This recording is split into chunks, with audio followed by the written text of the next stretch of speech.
was interesting. Perfect timing, in my opinion. Welcome back, everybody. It's your buddy Orange Hat here with Mara Jade. We are going through singles this month, and to to basically bring it thematically close to what I'm doing with my Tuesday theme streams, we're doing an original and a remake with My Bloody Valentine. Tonight we are doing the 1981 My Bloody Valentine. And before I get into it and let Mara give her shout outs and whatnot, I do want to say this movie will be shown not in full. We will just be going over our thoughts on the film and whatnot. However, I will be putting some pieces on or some scenes on the screen and such. So it does fall under fair use. So with that being said, I am going to basically give it over to Mara. Mara, how you doing? Let everybody know where they can find you, and I'll be running through the chat. Okay. Well, after I give my intro, I do have to run my dog out real fast. I'm sorry. It's like he literally just went to the door.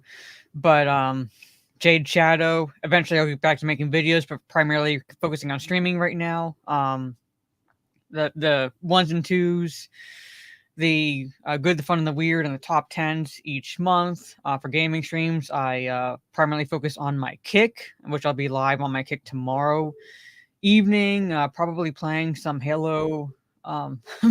Sorry, Master Chief Collection multiplayer or something along those lines. I'm going to try to go live on Twitch Saturday afternoon to finish up the Separate Ways DLC for Resident Evil 4. I'm on the last chapter, so hopefully I should be able to finish it this Saturday. And then Sunday, since we're moving Talk Nerdy to us to Sunday afternoons, it'll be on my channel about 1:30 p.m. Sunday afternoon. Then I play D&D, and then I go live generally in the evening. So that's pretty much where you can find me. YouTube, Kick, Twitch, and somehow kicking the hornet's nest on Twitter every time I make a tweet. Because they come out of the woodwork. I don't know what it is. But I'll be right back. Alrighty. As for me, folks, you can find me here on my channel. You can find me on YouTube, Twitter, and on Mars' channel for the ones and twos twice a month. Friday night is Orange Hat Uncensored.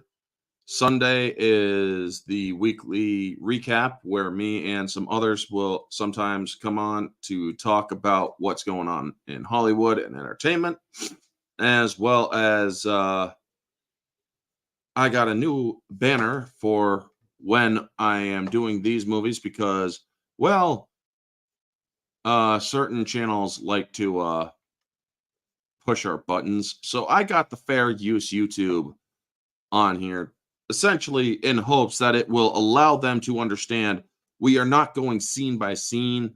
And if we show a little bit too much, it is not intentional. So stop blocking our fucking access for people who are across the pond and whatnot. What honestly warrants it? I'm not making any money off of it, and you won't make any money off of my videos because barely anybody fucking watches my shit anyway. So, yeah, enough with that shit.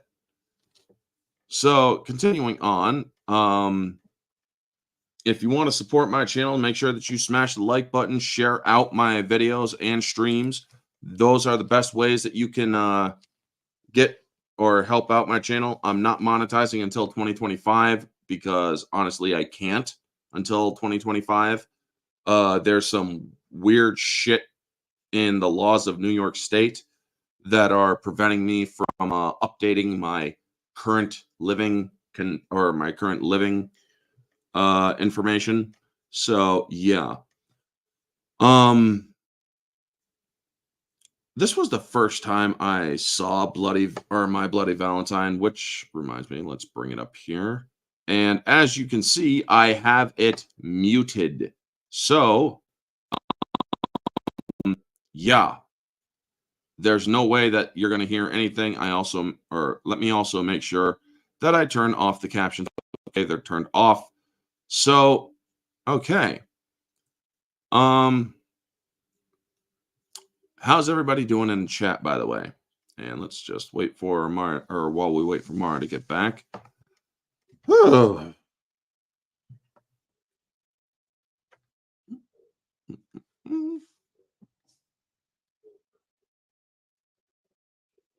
Also checking my emails, or I have my email open just to make sure, you know?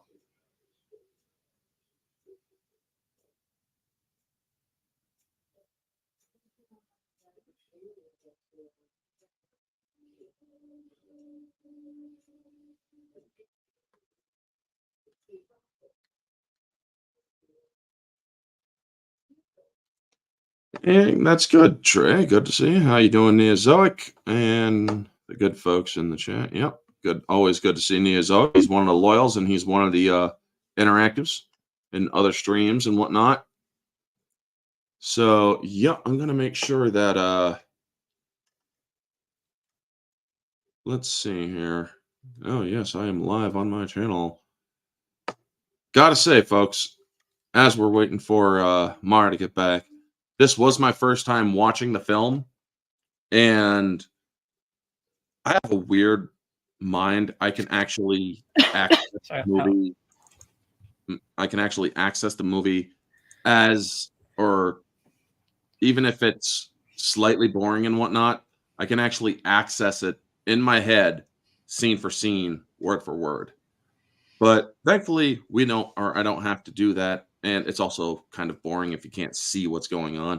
So I am going to share the movie, but not the whole movie. This falls under fair use. We are providing commentary for this film. It is transformative slightly due to the commentary.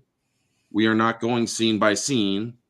And if there is a little bit over a minute, it still falls under transformative because we are still providing commentary. So, yes, fair use, YouTube. Anyway, fun fact, the original title for the movie was going to be The Secret, but changed to My Bloody Valentine to follow the holiday serial killer trend at the time. Isn't that interesting? Neozoic always bringing in some pretty awesome trivia. So, what did you think of this movie when you first saw it, Mara? When I first saw it, I felt like it was okay. Like it's not a bad film, but it's even like, you know, excluding it like being part of the slasher genre, it's not. I don't necessarily want to say it's boring, but it is slow. Yeah, this one does kind of drag a bit. That is something I noticed. It's like I am literally feeling my eyelids get a little heavier. Yeah. like the, you know, the premise is like, you know, basically premise on paper sounds good. You know, it's like My Bloody Valentine is taking place on basically Valentine's Day, which is something like you would not associate at all with a slasher film. But I think I understand there being like some buildup, but I think they made a mistake of having it like start like 2 days prior to Valentine's Day, which I think had a drag a bit. Yeah. If maybe like starting it the day before would be like fine, it'd be closer, and then like that's when all hell breaks loose. But 2 days before,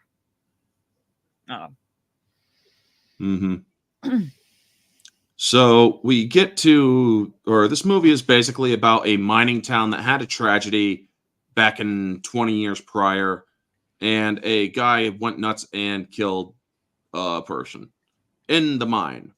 And it happened on Valentine's Day. He came back and started murdering people again. And so it's kind of cursed, or it makes the town feel like they're essentially cursed. And we get the introduction of all the main guys and whatnot. I swear to God, the guy on the right reminds me of one of the people in Jaws, but it's not the same actor. Yeah, kind of does. And like only in the 80s would someone like this pull tail that he did in this film. Yeah. I mean, this dude has the dad plus bod. Yeah. Let's just say that. And I'm looking at his girlfriend and I'm like, I mean, I know it's a small town, but come on. Like, you can't be that desperate. Well, Sometimes it's not the look. Sometimes it's personality. Well, he didn't really have a Personality. personality to go with it. So I'm like, It's a poor defense, but it's still one that's relevant in other cases. I agree with the defense, but I'm looking at the character going, I'm like, okay. Yeah, but also he's big and he can handle himself if he's not caught by surprise, like he sadly was in this freaking movie. Yeah. But essentially, folks, back then in the 70s and 80s and whatnot, they did mining. They don't do much mining in the U.S. nowadays, unfortunately. I mean, I think it would be a pretty cool practice. But speaking of mining, did you ever hear about that? I think it's in the state of New Jersey, or Pennsylvania, one of the two, of a town that's perpetually burning because of a coal mine underneath it that caught fire. Yeah, I've read. I can't remember where, but I have read about it because it's They can't lay foundation or anything because when the coal mine went up, the houses above all caught fire. Mm-hmm. And it's like, oh shit. And the place still burns to this day, from what I hear. Because coal burns slow. I can't remember what scientifically causes it, but there's some natural occurrences where it's like a constant flame. Mm-hmm. So. Well, it's also burning through a shit ton of coal. Yeah, so. Oh my God! Back when Volkswagen Beetles were the shit, folks. I mean, and people couldn't pull their freaking pants up. They were part of the Sausage Lovers Club, having nice little bullshitting friends here and there, and community showers. So yeah, there's that. Let's see. Pushing those damn things to get them going. Yeah. Oh my God. Yeah. I mean, this was sort of kind of like a town like the one that I lived in the 90s, up in the Adirondacks, part of the Tri-Lake area. I mean, it's a friendly town, great people. You get signs sort of like this. Now they're just plain old drabby signs because they have no fucking creativity. But there was also down in Liverpool, New York, where my patron side of my family mostly lived. There was a Corners that used to be called, well, and still is called now, Sweetheart Corners. It was a place where couples would go have a meal and whatnot. It was the perfect dating area. And it shut down while I was a kid, and then the lot became transformed into, I believe it's now a Walgreens, but they actually restored the Sweetheart Corners sign and put it on the corners to basically remind people, hey, this is what that corner was known for. It's fun stuff. Yeah. And so we see we see them all getting ready to do another Valentine's gig. Now it's like, if you had a town that had two murders spanned across a bit of time, and they took place on Valentine's Day, would you invoke that, or would you try to provoke that coming back? Mm-hmm. I mean, well, to be fair to them, I understand if it was immediately after, but this is supposed to be like 20 some years after, so it's I can understand kind of like, well, chances are he's not coming back, so I think we can risk having a Valentine's Day party. But then once the first murder occurred, well, not the first murder, because the first murder we see, it's like basically a nameless woman, pretty much. We see down the line. But the second one, the one that's like actual town residents that we know of, I'd be like, maybe don't invoke shit, because all of a sudden the springs up and you're having a Valentine's Day dance, might have should have probably canceled it earlier than they did. So, which leads me to question. Now, granted, I've never been to medical school. I'm not a scientist by any stretch of the imagination. How does that coroner know that it was a female heart? Back then, there's no fucking way they could have told you. I'm guessing it's probably the size. Even then, it could have been men can be on the, I guess, short stature. So I'm like, how would he know it was a woman's heart? I mean, that dude was literally decades ahead of his time. Yeah, and apparently. But yeah. last Sunday had an anniversary when it released. What, of this movie? Huh.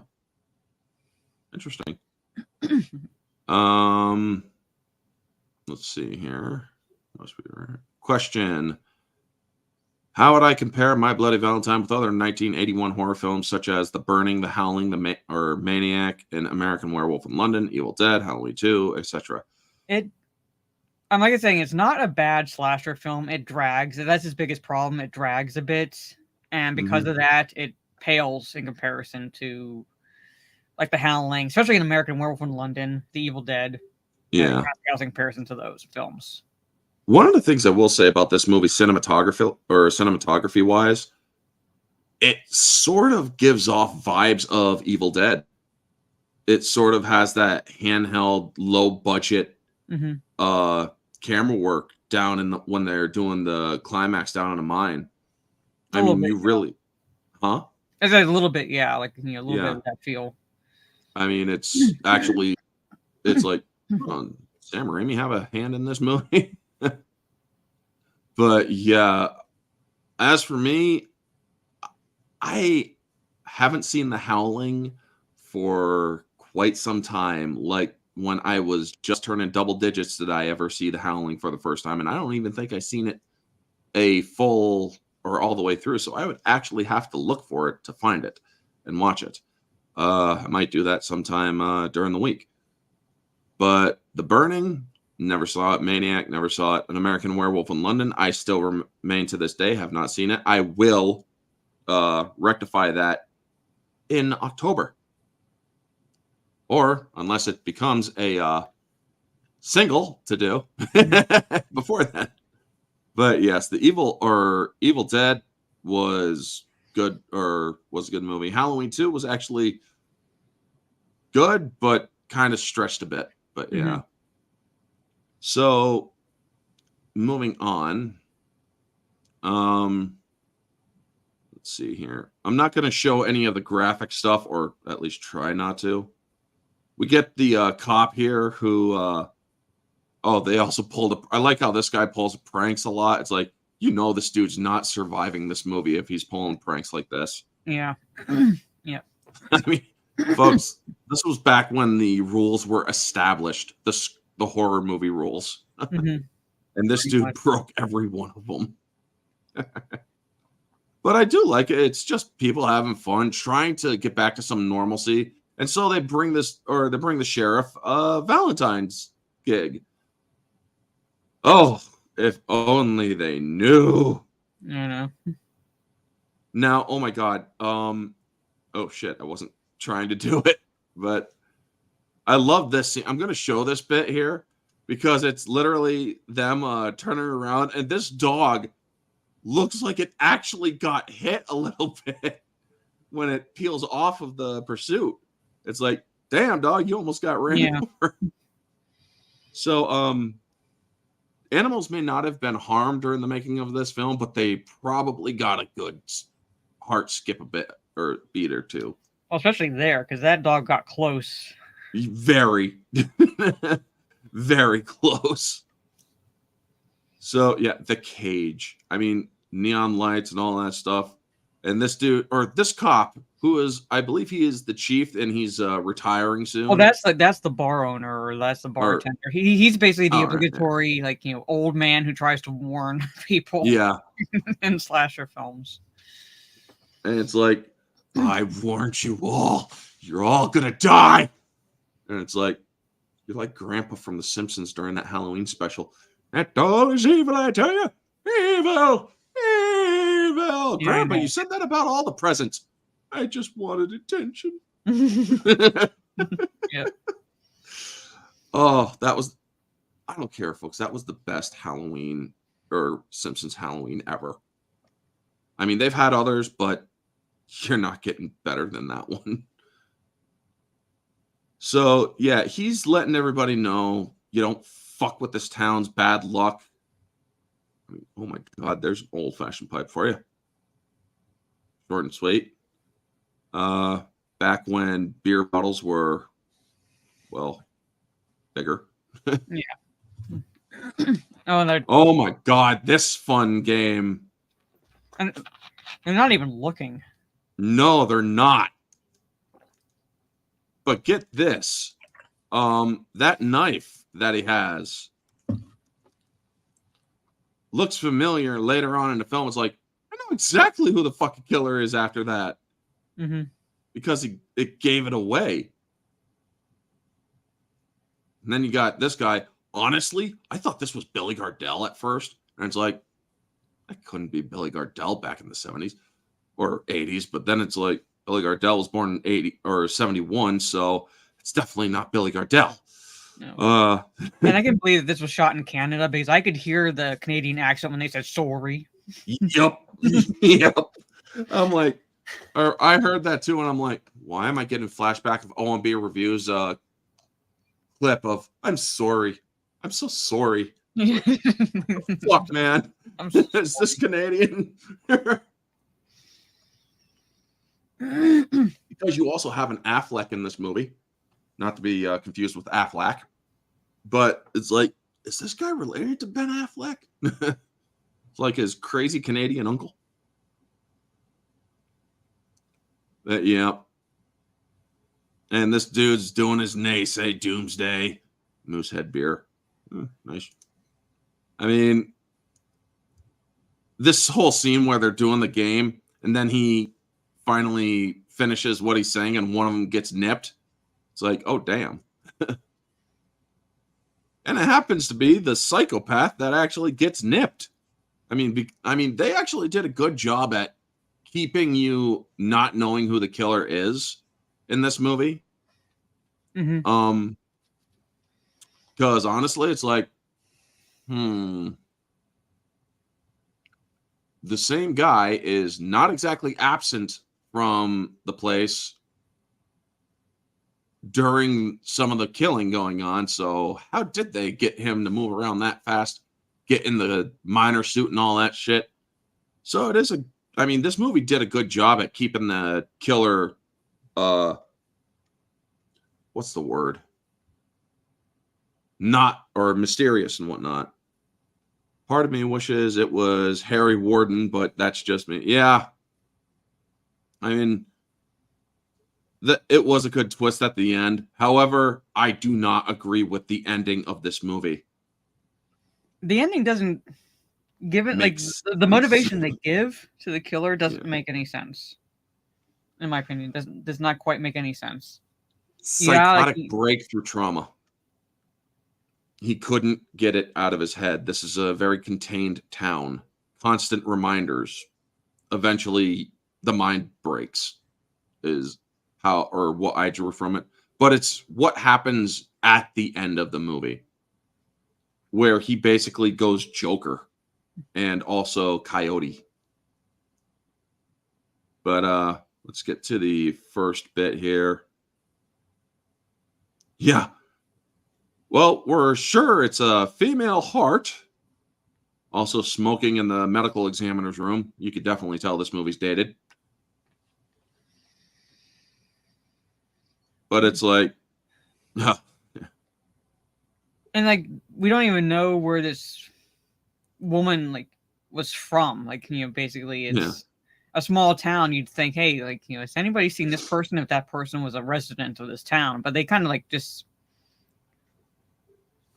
brush past that fact. Now, one of the things I will say about this scene, they did a good job at keeping the camera from being reflected in the window. And they had to do that by overlighting the inside of the place. Mm-hmm. Because right here, you can slightly see right in this area here, that little dot is actually light reflecting off of the camera itself. But you also see that, or because you can also see movement right there in the mirror or in the reflection. So they actually did a good job at keeping that to a minimum. Yeah. But yeah, you can really see the camera guys like basically going, moving his head and shit. Yeah. He's like, dude, would you stay still? You're not supposed to be on camera. But yeah, this poor woman ends up, oh my God. He goes in and sets it up. And I like how he leaves these little notes and whatnot. It's a nice little touch. But oh my God, this killing here where she gets stuck on the floor. It's like, really?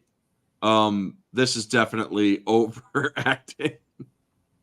I mean, it's like, no. It's like, bitch, move. Start moving. Other than freaking just standing there waiting to get axed or picked. But dear Lord, man, I love the aftermath of it because the aftermath is actually pretty well done effect-wise. Let's see here. And it takes place a whole 6 minutes later. Now, this guy's reaction to it was actually kind of very well done. Let's see here. Yeah, but how do you not notice the blood in there? I don't know how he didn't go. He went to the first one and he looks past. Obviously, I mean, there on that one, folks. That's obvious. Yeah, he's a cop. Kind of supposed to be observant to the point where you would at least notice that. Mm-hmm. But it's a great jump scare here. Boom. I mean, great practical effects. I mean, that woman was definitely cooked, shall we say. Yeah. And his reaction is just, wow. Like, no, can't look. That's just creepy. But it's like also one of the things that I liked what they did was he's sniffing because he can smell something, but it's like he doesn't know what it is until the smell starts just wafting out of there. Yeah. Now, folks, I've been to local laundromats throughout my life. Let me tell you, if there is a foul odor emanating from the laundromat, there is no amount of detergent in that place. You could have all the washers overloaded with soap, and it will not mask it. Telling you that right now. Question: how would we compare Harry Warden, the Miner, with other fictional serial killers such as Leatherface, Jason Voorhees, Freddy Krueger, Michael Myers, Chucky, Jason, Hannibal Lecter, Ghostface? He has creative kills. I'll give him that. Jason Voorhees would be proud of him. So would Michael Myers and Freddy Krueger, because all of them have, and Chucky. Ghostface and Hannibal Lecter, they basically keep it down to one weapon. Mm-hmm. What would you think?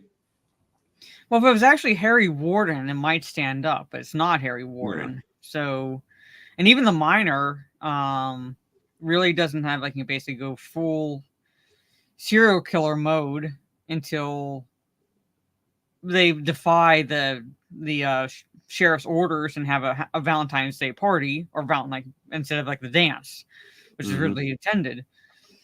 So, but yeah, the Miner, at least in this iteration, could have been cool if the movie hadn't dragged a bit. So he really doesn't compare to, especially doesn't compare to Michael Myers. Definitely not to Hannibal Lecter. Yeah. So, I mean, the movie were better. He could stand. He could at least stand on relatively equal footing. Yeah. With them, but as of now, no. And he's just a dude like Ghostface, and it's like, yeah, but Ghostface was, well, the graphic element of this movie actually is what sets it or does a pretty good job back in the 80s. I mean, they were not afraid to go graphic.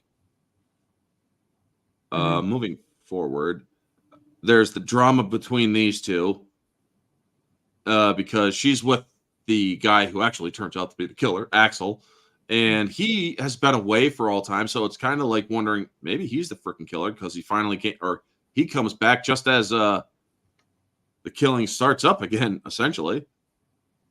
Mm-hmm. That's why it's kind of like basically how like you could pretty easily narrow it down to who the killer was, because everyone else is pretty much just fodder. Mm-hmm. And I love this shot here because she's literally deer in the headlights in this moment. Mm-hmm. It's like, and she's just, it's like, wow, okay, that's a great misdirect right there too. So, where is the next scene? They're all it's like, well, we can't throw, or if we can't have a dance, let's have a party. Yeah. Like, are you, dude, like, seriously, what makes you think that's a smart idea? Like, well, if there were smart people in horror movies, there wouldn't be any horror movies. Horror movies, yeah, true. Pretty much. I mean, at least have some people with some modicum of intelligence. Yeah. You know? Dude has some choppers on him. My gosh. I mean, this picture here is like the perfect, what are they looking at? Yeah. Or what are they thinking? Oof. Yeah, he's basically telling them, are you out of your mind, dude? Mm-hmm. You're not doing a freaking party. Just cancel the goddamn thing. And he's telling them to shut the fuck up and mind his own business, essentially. And you're not going to tell anybody, you understand? Yeah. So I love this. You think this is the killer, right? It's not. It's the freaking barkeep drunk off his ass, getting ready to freaking do a prank on him. So, yeah. You fuckers, you're not going to listen to me. Well, I'll show you. I'll show you. Yeah, I'll give it this movie this. The kills are good. At least at least Mabel's kill was good. You don't see it, but the aftermath thing of the kill was good. His kill was good. I mean, this dude busts up private property and shit before he gets murdered. I mean, he's like busts a freaking lock. By the way, that's destruction of property, but he's drunk. He doesn't care. Yeah. Hanniger mine, just don't say, or just careful how you say that word. But yeah, this dude's setting it all up to scare the hell out of these people. And I'm thinking to myself, exactly. I mean, even drunk, I've been drunk before, folks. Even drunk, I wouldn't do something this stupid. But then again, I'm a joyful drunk. I don't know how you are when you're drunk. All right, I know how I am when I'm drunk. Like, I'm a friend, not like friendly drunk, but I'm like, I guess more relaxed, shall we say? Yeah. And this here, man, it's like, oh shit. When you see how he closes it, he puts it back down. He opens it up, and it's posing the guy again. And I'm thinking to myself, that pose just is so 1940s. Yes. Hey, happy Dino. Good to see you. Mm-hmm. And yep, happy day to Mary Jade too. But yeah, let's see if I can get the kill graphics on this, because you know what? Screw it. We are going to show the death scenes.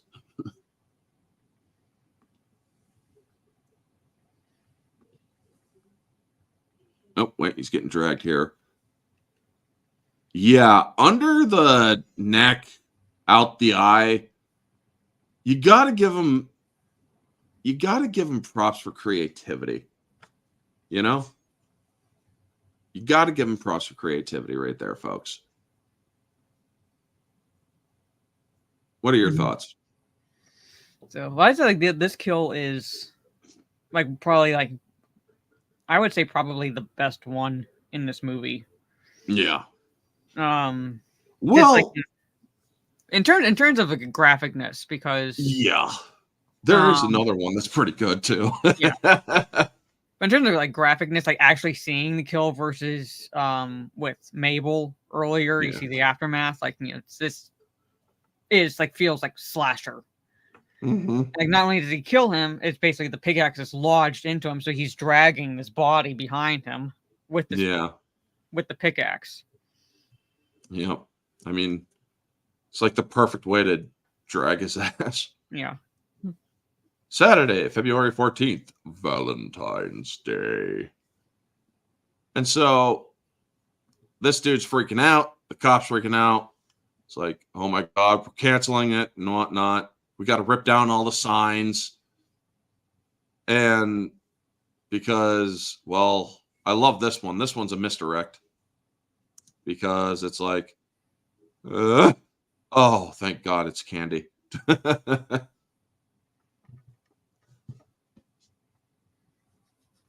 How's my audio, folks, by the way? Am I coming through clearly or am I roboting? It's fine. I mean, occasionally it's just slightly robotic. Yeah. But fine. All right, just making sure because I got to go to a different window in order to show this shit. So, yeah. I missed that extension I once used. That way I could have done it here, but oh well. So, let's see here. Women who play or who can kick ass at pool. That to me is peak dating material. Because if she can hustle the guys at the pooling table as well as you can hustle the guys at the pooling table, you are a match made in pool stick heaven. Did I ever tell you how I spent my prom? At the pool table. And I was hustling that table until the teachers came along and are like, are you guys betting on these games? No. I had like $300 in my pocket already.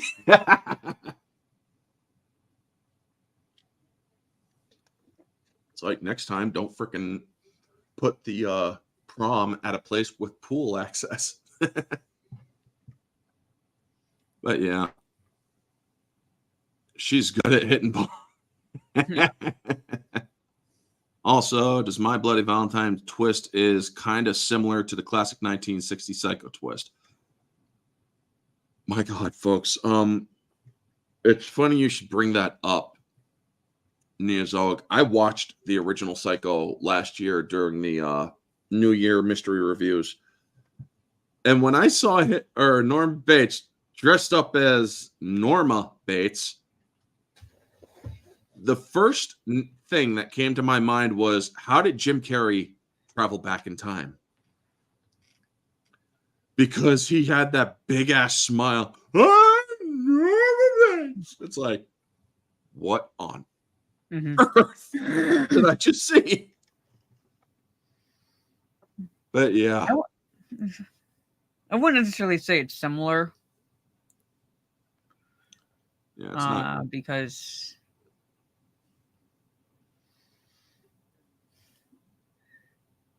Norman Bates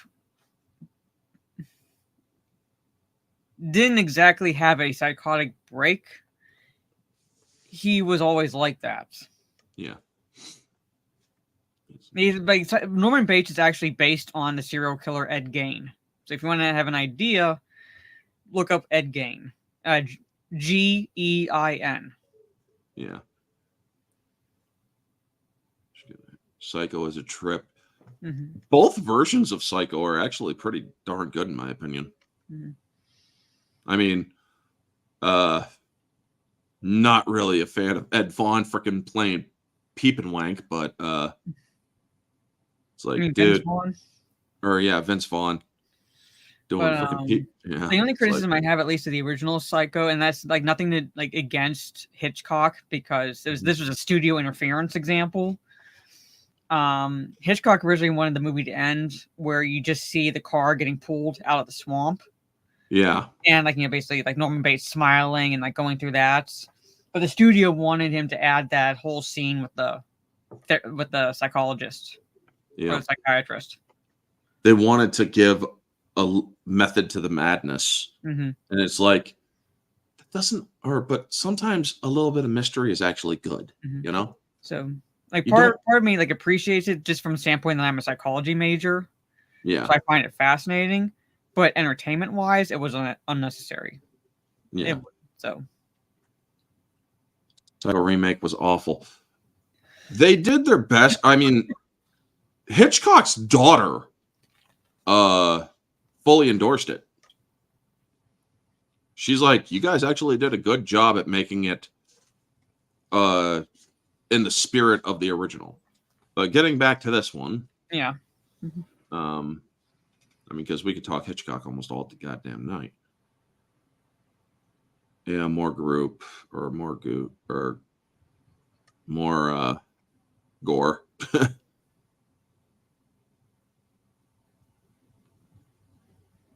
This dude's snorting Coca-Cola because back then it had the cocaine in it. Yeah. I mean, doing drugs, folks, you're dead. But it's like, oh my God, why would you snort Coca-Cola? Well, the history is a trip when it comes to like certain things. I mean, they actually marketed over-the-counter heroin, I want to say, for teething. Oh shit, yeah. Back then, back in the 80s,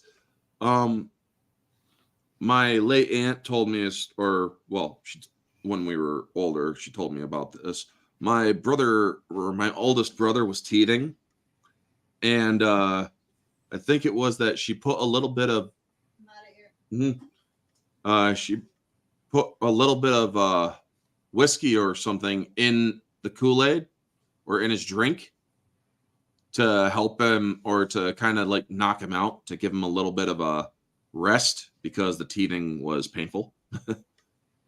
I mean, you do that nowadays, CPS is going to be on your ass. Yeah. But heroin back then, I mean, could do well to get you number and whatnot. I mean, cocaine and Novocaine are similar. That's why if you ever take a drug test after you go to the dentist, you're going to test positive for cocaine. If you eat, what is it, poppy seed bagels or something like that, you'll test positive. Yep, Or, that too. Yeah, for drugs. Yep. Because the poppy is, I believe, part of the opium family. Yeah, so if you eat a poppy seed bagel and you do a random drug test, like they'll think you were smoking crack, essentially. Yep. And it comes to a head between these two in this scene as well. Yeah. Axel and what's his name? TJ, I believe. Yeah. And they're basically fighting over her. And it's like, really? Mm-hmm. Because he's like, why don't you tell him already? She wants to come back to me. And it's like, fuck you, dude. Fuck you. Fuck you. Mm-hmm. All right, stop measuring dicks. But it also does kind of make sense as soon as he leaves. Or I also like how he breaks up the fight. I mean, it's like full Nelson here, but then a half Nelson and a choke lock there. It's like, well, he's good for something, you know? Yeah. Put that man as bouncer in a bar. Because I love how he's holding that dude. He's not going anywhere as long as his arm's trapped like that. Yeah. I mean, it's easy to get out of. You just got to whip your arm forward and, well, his elbow's going to, or his face isn't going to feel too good. But I love it. He's like, you two just knock it off. Yeah. I mean, this was back in the 70s, 80s, folks. So back then, if it's between friends and beer's involved, you got the other friend that's going to step in. Yeah. And be like, both of you just freaking knock that shit off. But now that I've actually watched this movie and kind of reminiscing through it in the stream, it is after that guy leaves that these two get killed. Or that this woman here gets killed. Now, folks, one thing I will say about this movie, it has a slightly breach of responsibility in it. Because this scene, you got something to put on? Oh, right, yeah, right here.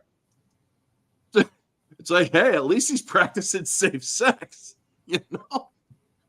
You got to give him that. Yeah. Fun fact. The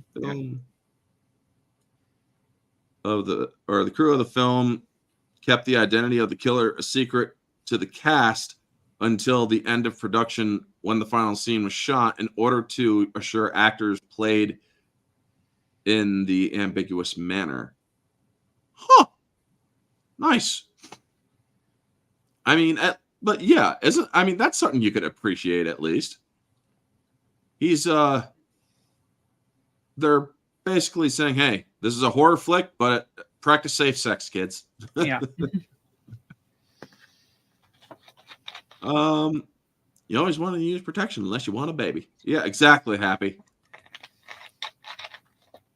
But in her mind, she's thinking about beer, so it's like, yeah, bring alcohol into the mix.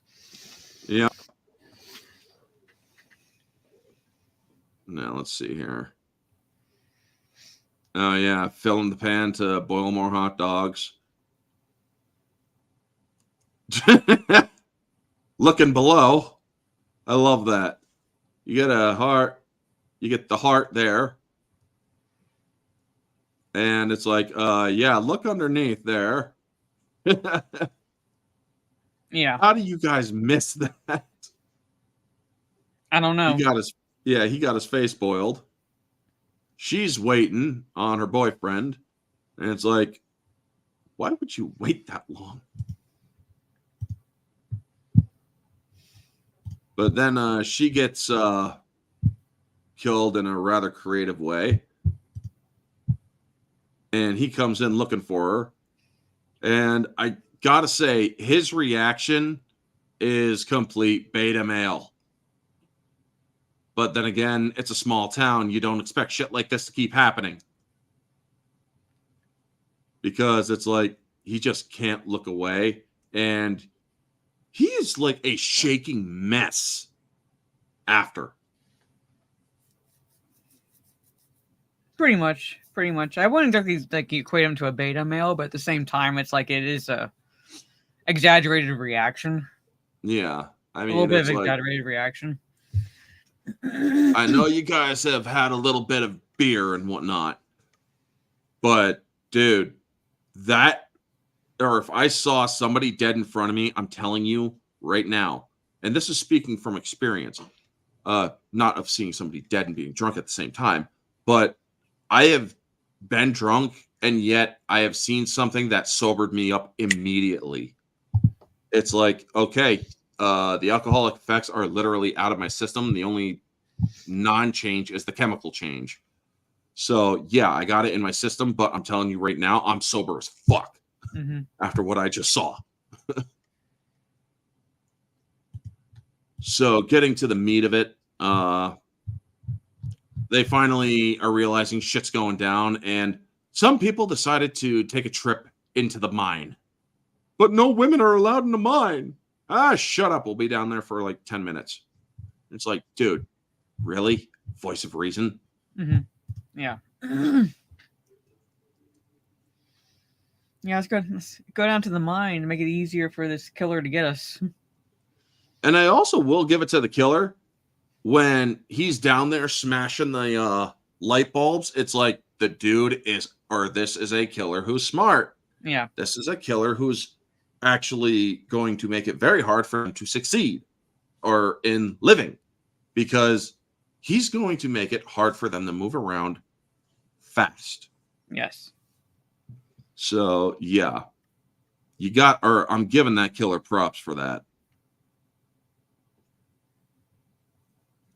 I mean, yeah, this is how that guy is. I mean, he's like a freaking mess. He's like trying to process shit.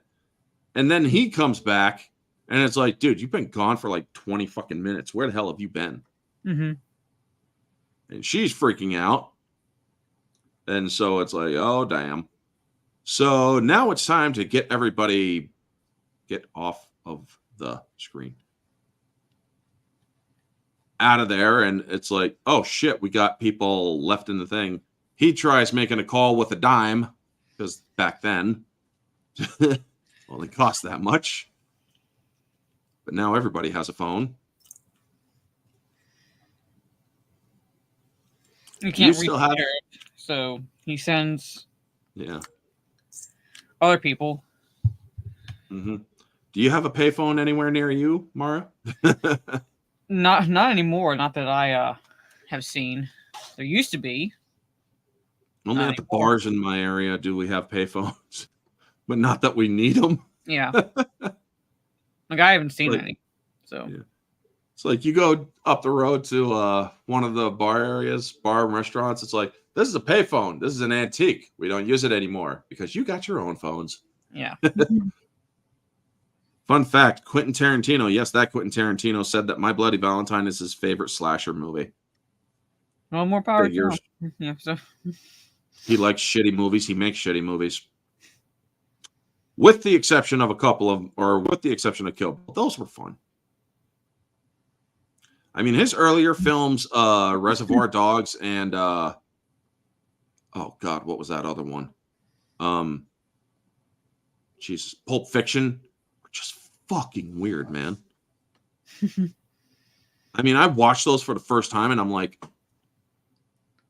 I like Reservoir Dogs. Reservoir Dogs, it was okay, but it was a beginning and an end. There was no middle. And that was my biggest critique. It's like, Quentin Tarantino, learn how to fucking tell a story, man. I'm seeing a beginning and an end, but where's the fucking middle? I mean, because it's like, if you don't have a middle, you don't have a story.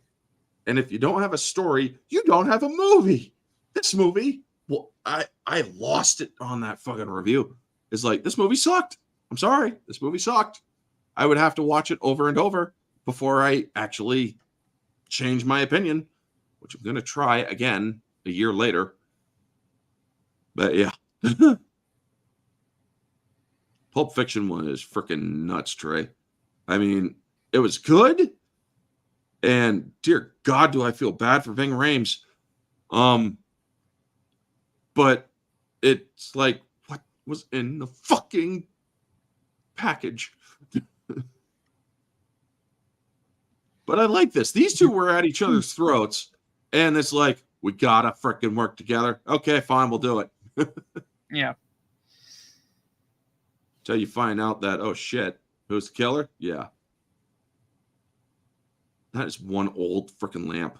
I mean, I've seen lamps that are older, but I've never seen one that was like that.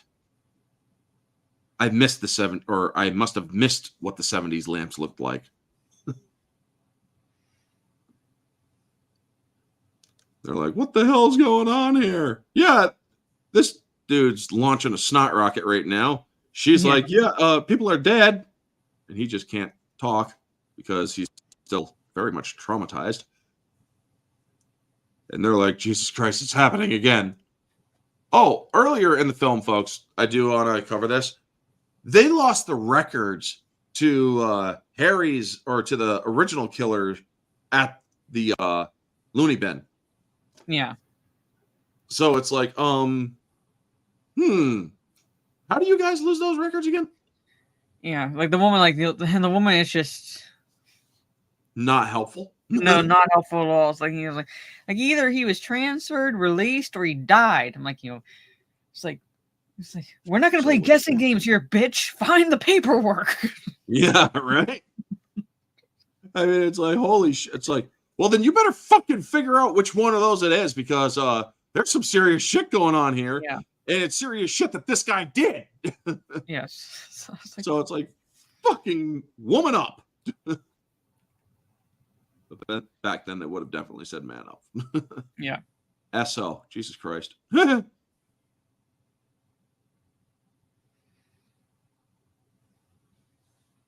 mean, holy shit, man. Yeah, nothing like dude walking up to you in a freaking miner's gear and saying, what the hell's going on? Yeah, he's back. And he's saying this shit with a fucking smile on his face. It's like, are you out of your fucking mind? This dude is actually the biggest voice of reason. This dude I actually like in a horror movie. You want to know why? Because he's an actual voice of reason. But nobody wants to fucking listen to him. And it's like, that would be me in a fucking horror movie. I'm the person that's basically trying to tell you how to fucking survive, how to get out of here, and make it out of here in one piece. And yet you all dumb motherfuckers are just not going to listen. Well, see, the thing is, he's become the voice of reason, but he's the one who suggested where to hold the party in the first place. So. Yep. It's like, well, what better way to redeem oneself? Yeah. People are dying here, lady. Yeah, exactly, Trey. Exactly. Now, let's see here. Just making sure. Okay, so I haven't gotten an email yet for the fair use bit. But yeah, this finally knocks his freaking smile off his face. I love that. It's like, dude, people are dying. Shut the fuck up. But yeah, I love this. He's like, you stay and watch the women. And it's like, dude, why would they stay with him? They want him the worst one to like to watch the women. Yeah, it's like, watch the women. Fuck this amount. Just like, yeah. What the fuck? I mean, he literally leaves the women. Oh my god, that dude did not deserve the diet. Or he did not deserve to die the way he did. Oh. Yeah. That's why you got no sex in the coal mine, folks. That's why, according to Chris Rock, there's no sex in the coal mine. Exactly. But yeah. And he did not deserve to die it the way that he does, man. He really doesn't. He takes off his hat, and that's when it's like, oh, shit. Oh. Yeah, nail gun to the temple. Totally disoriented. And then freaking nail gun to the forehead. It's like, holy damn, dude. I mean, gosh, what was diabetes guy's name again? I keep, all right. Walter Brimley. Yeah, it's like, Brimley, your son fought bravely. Yeah, no, that's what he kind of like looks like. Wilford Brimley, yeah. It's like, Wilford Brimley's son, you fought bravely. I salute you. Yeah. But, dude, I mean, he's the one person that didn't deserve to die. Because he was likable. Yeah. Wilford Brimley, yes. Wilford Brimley Jr. I knew it was like a W, but... Yeah, Wilford. Like him and... Well, TJ becomes the voice of reason. Like, you know, those two did not deserve to die. Everyone else, I'm like, your fodder. I love that. Boom! I have nails in my head. And it takes this to get that dude to just fucking run. Yeah. And it's like, fuck you, I'm out.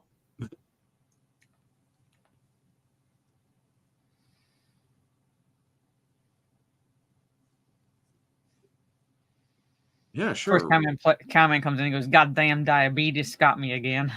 Yeah, they're fucking right. Oh. Now, where's the next one that, oh my God, it was great. I mean, Lady in Red freaks out over the, or she's afraid of heights, so when they try to climb out, Let me see if I can get to that.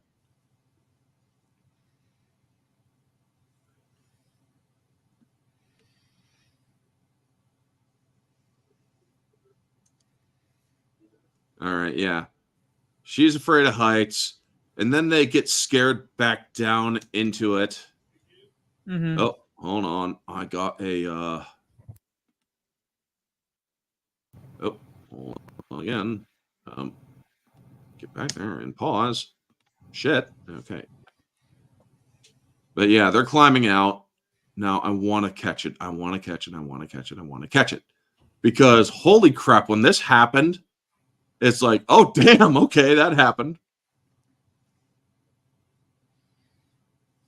Oh yeah, the guy who ran off. Yeah. Dude, you ran off. You abandoned I the knew he was women. going to be the next one because he ran off, and then you see the killer Go after him.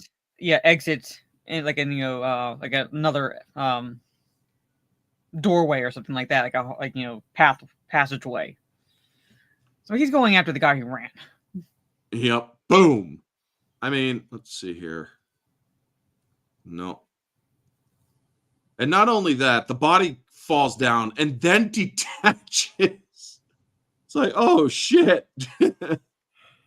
I just love that. Headless corpse falls down, goes splat. Yeah. And the head, I'm pausing a little bit. Play, pause, play. No. Yeah. Look at all the freaking skin. It's like, holy shit. It looks like Jaws took a bite out of the neck or the body. Which is, I give them props for this kill, but I'm like, yeah. how? Yeah, right? How? Like, yeah. Because also, if it's ripped down there and it shows where the body or the head detached, that dude must have had like a fucking camel long neck. Yeah. It's like, holy shit. There's a little bit of flappiness, but it's like, holy crap, that is just freaking hilarious. So they're all like, yeah, we can't go any higher. That dude's up and above. And it's like, yeah, I don't think so. So they split up. And let's see here. Let's get to the This is main like the reveal. final clue for me as to who the killer was, because every other kill, even if it was the aftermath, we saw the body. Yep. We did not see Axel's. No, we didn't. Granted, yeah, technically he's drowning, but at the same time, it's like all he had to do was break the beam, throw his hat in, so it looks like you just see the light sinking, and that's it. Yep. And so they got all the police showing up, but it's like, what good are you if you can't get down there? Yeah. Let's see here. So let's get to the last bit here. Yeah, he finally shows up. Now, I'm telling you, folks, you get good 80s horror here. The fight between these two.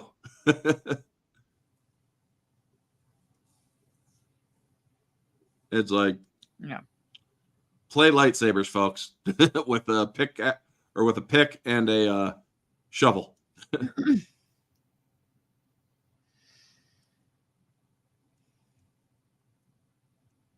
Okay, here. Yeah, you take it. Tag out. Well, that must have hurt. Yeah. I love that.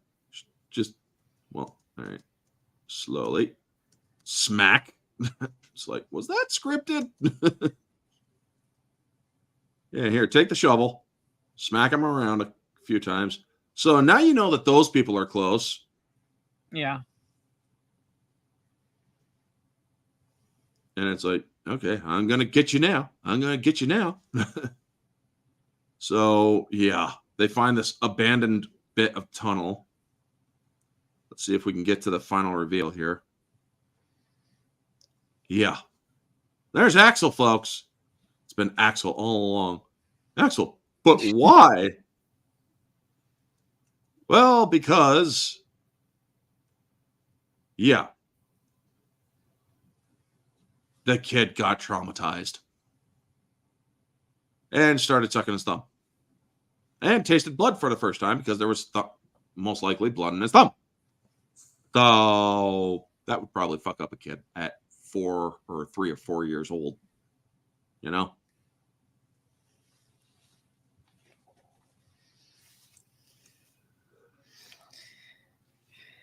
Cowman. Who? Nothing. Oh my God, it was Jensen Ackles the entire. It's me, TJ, Jim Ross. Oh, son of shit. Yeah. It was me all along, TJ. Yeah. Yeah. But here's the thing I don't get. They're going in. They're ready to get the hell out of Dodge, the 2 kids here. But he's still alive. Yeah, let's see here. Come on, get to it. Get to it. He's still alive. Oh, wait, he's still alive? Okay, I want to go back. What the fuck, woman? This person just tried to kill you. And you want to go back. Why?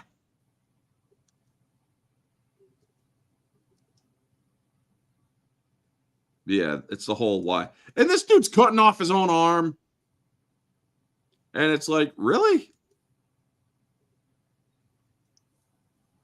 And let's see here. Yeah, he does his little Joker cackling and his little my Bloody Valentine. And it's like he says what's on the thumbnail. This whole fucking town's gonna die. It's like, dude, I'll be back. Man, what's his name? We'll be back. And this time we'll all kill you. It's like, how are you alive after you just cut off your fucking arm? So, well, he'd still be alive for a while, but blood loss. Yeah. Not to mention infections from all the shit that's in that mine. Yeah. I'm sorry, folks. Just not buying it. So, and then it's just the, he just runs off and whatnot. I don't know if you have seen the question. What question? I may not have seen it. Question: do you think Axel, the real killer, died from blood loss, which is why we didn't have My Bloody Valentine sequel? There is most likely he did die of blood loss and infection because he went deeper into the mine. And chances are they sealed that shit off after he went deeper into the mine so that he would die in there. But then again, this is a horror movie and people are retards. So I think it works as a one-off. It did not need to be a franchise like Friday the 13th. Yeah, it's a perfect one-off. Yeah. You can to speculate what happened to him. I'd rather there not have been a sequel because it's like, well, then how do you explain him still being alive if it's Axel? Like, how would you explain there being another one with a psychotic break when they it wouldn't have made any sense to have a sequel. No.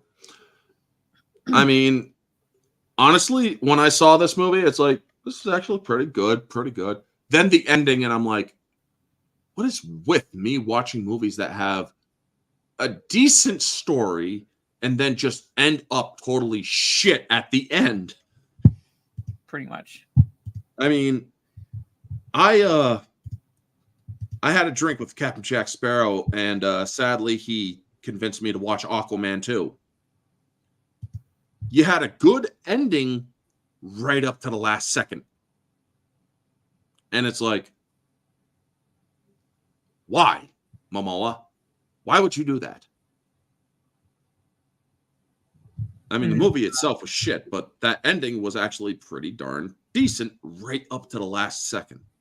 As was this movie. You had a good movie, decent story, kept you guessing. And then it's like, what?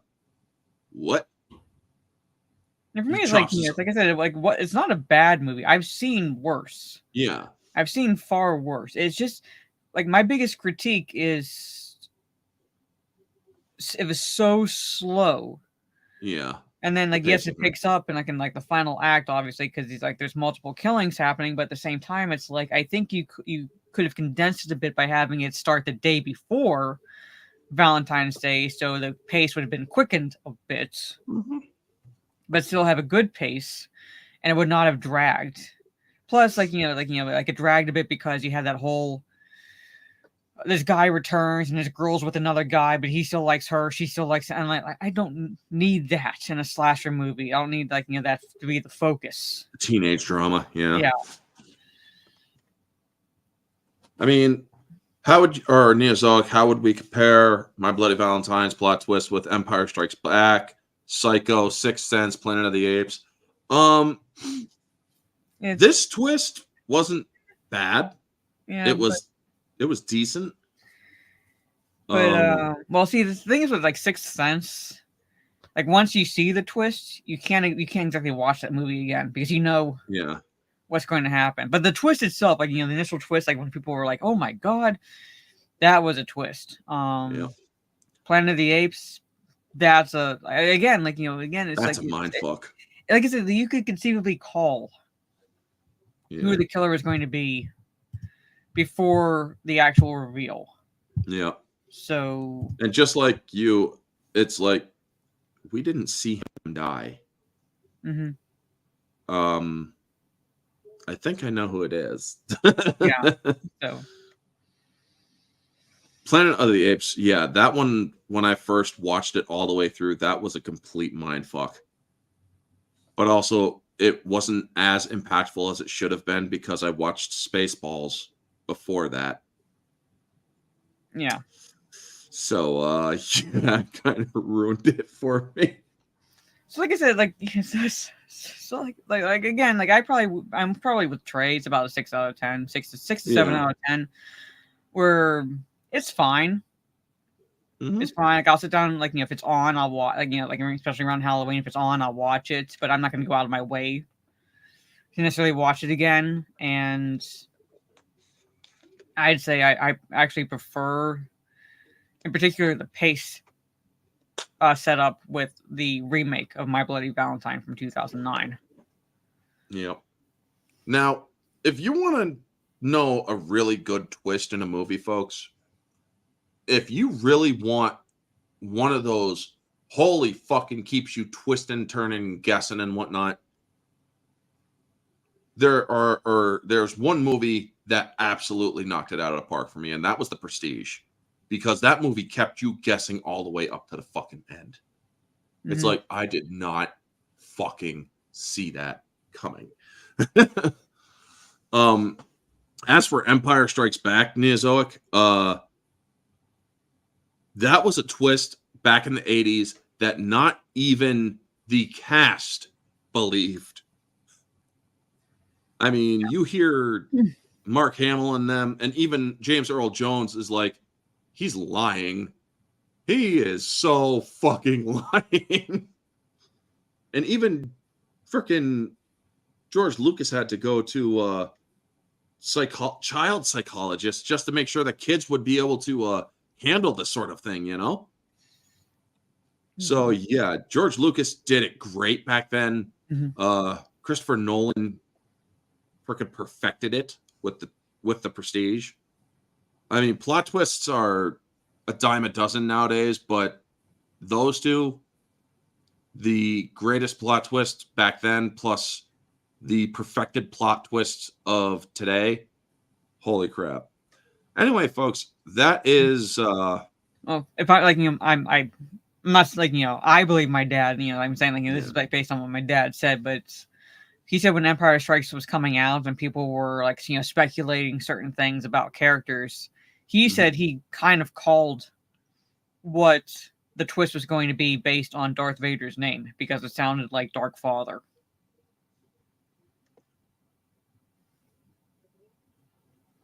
Huh. Darth Vader, Dark Father. I can't unhear that. I'm saying that's what he told me. So I'm like, he kind of called that.